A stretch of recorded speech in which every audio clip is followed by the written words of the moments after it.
अस्सलाम वालेकुम to all. उम्मीद करता हूँ सब खैर वाफियत के साथ होंगे।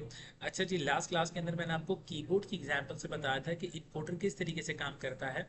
अब मैं आपको एक समरी टेबल बना के देता हूँ जो कि एग्जाम ट्रिक है। इससे पहले भी मैंने जो वीडियोस आपको रिकॉर्ड करके दी हैं, एडर की, full adder, half adder, flip flop, latch etcetera, जो भी वीडियोस हैं उसके अंदर एग्जाम ट्रिक मैं ज़रूर लिखता हूँ। ये भी आपके पास एग्जाम ट्रिक है। मान लें आपके पास एक एग्जाम में सवाल आता है जो कि है 4 to 2 इनकोडर अगर आपको चाहिए।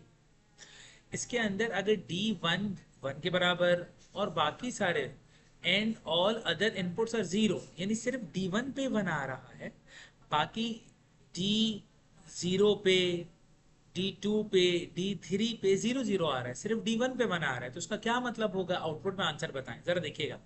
तो जरा देखें, डी जीरो का मतलब आ गया जीरो, डी वन का मतलब आया क्या? Zero one.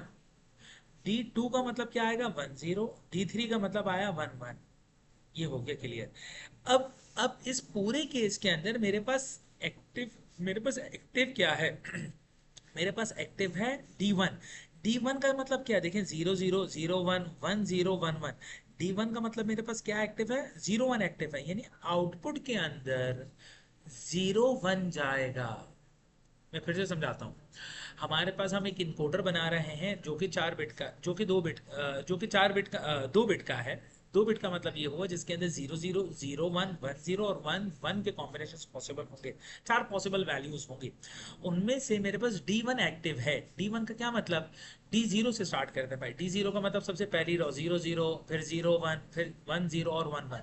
इन चारों रो में से कौन सी एक्टिव है? D1 वाली एक्टिव है। D1 का मतलब क्या? 01। तो आउटपुट पे सिर्फ एक आउटपुट निकल के आएगा जो कि 01 का निकल के आएगा।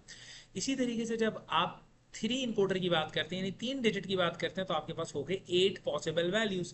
इन 8 पॉसिबल वैल्यूज में जब आप D3 की बात करते हैं तो ये स्टार्ट होता है मेरे दोस्त D0, D1, D2, D3, D4, D5, D6 और D7 पे। इन सब में से सिर्फ D3 ओपन है।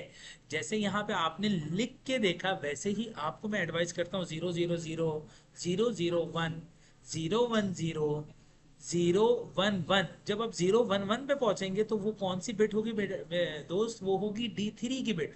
तो D3 का मतलब है 011। इसका मतलब आउटपुट के अंदर 011 एक्टिवेट होगा। फिर से रिपीट करता हूँ, इनकोडर का कॉन्सेप्ट ये है कि आपके पास एक वक्त में एक आउटपुट आ रहा होगा। जैसे कि जो बिट आप इनपुट में हाई कर देंगे, एक्टिवेट कर देंगे, आउटपुट में उसी तरीके से रिजल्ट निकल के आएगा। यहाँ पे हमारे पास D3 है, D3 एक्टिवेट हुआ है तो इसकी वजह से यहाँ पे 011, यानी जो कि हमारे पास बाइनरी के अंदर 011 कहलाता है, वो एक्टिवेट हो जाएगा। ये हमने इनकोडर की बात कर दी। अब हम इसके ऑपोजिट की बात करते हैं जो कि डीकोडर है। हमारे पास लेट से 3 to 8 बिट का डीकोडर है। उसके अंदर मैंने इनपुट में दिया 110। जैसे यहाँ पे मैं क्या दे रहा था? D3 दे रहा था। D3 का मतलब क्या था? 011, जो कि आउटपुट में 011 निकाल के देता था। अब डिकोडर के अंदर मैंने उल्टा कर दिया, इसके अंदर मैंने 110 कर दिया। इस 110 का मतलब जरा देखिएगा, आपके पास जो बिट लिखी होंगी वो D0, D1, D2, D3, D4, D5, D6, D7 होगी, क्योंकि हमारे पास 8 बिट है। तो 110 क्या बताता है? सेकेंड लास्ट बिट, क्योंकि लास्ट बिट तो है 111 जो कि D7 होगी।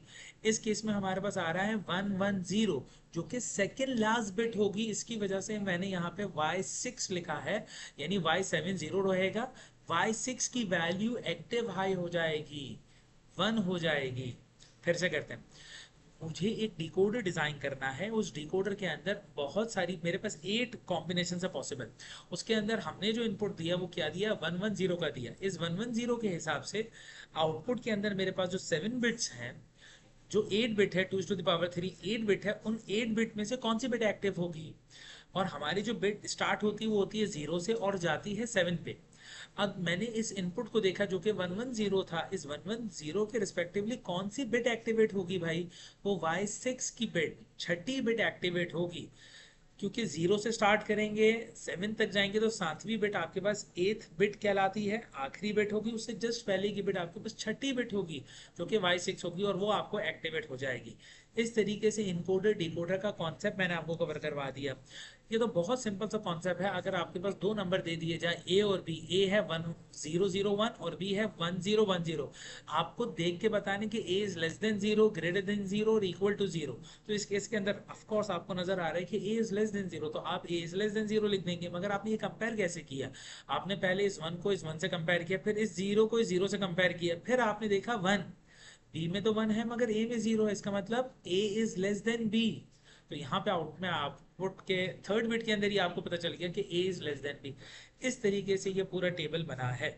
उम्मीद करता हूँ आपको मेरा ये लेक्चर समझ आया होगा, पसंद आया होगा। Thank you very much.